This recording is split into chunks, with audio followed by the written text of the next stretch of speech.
ನಯನ ಹೋಗ್ಲೇಬೇಕಾ? ಹೋಗ್ಲೇಬೇಕು ರೀ, 2 ದಿನ ಬಂದ್ಬಿಡ್ತೀನಿ. ನಾನು ಇಲ್ಲ ಅಂತ ಬೇಜಾರಾಗ್ಬೇಡಿ. ನಿಮ್ ಫ್ರೆಂಡ್ಸ್ ಪಾರ್ಟಿ ಕರಿತಾ ಇದ್ದಾರಲ್ಲ, ಹೋಗ್ ಬನ್ನಿ. ನೀನ್ ಇಲ್ದೆ ಪಾರ್ಟಿಗೆ ಹೋಗ್ತೀನ ನಾನು? ಸಾರಿ ರೀ, ಬೈ.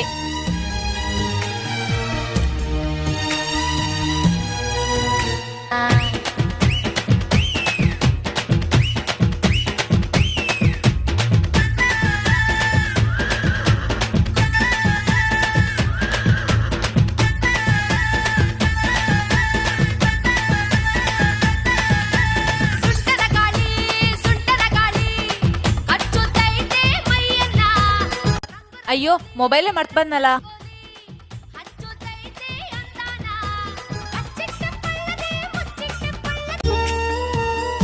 ರೀ, ಮೊಬೈಲ್ ಮರ್ತೋಗಿದ್ದೆ, ಹುಷಾರು. ಪಾಪ ನಾನು ಇಲ್ಲ ಅಂತ ಎಷ್ಟು ಬೇಜಾರಾಗ್ತಿದ್ದಾರೆ.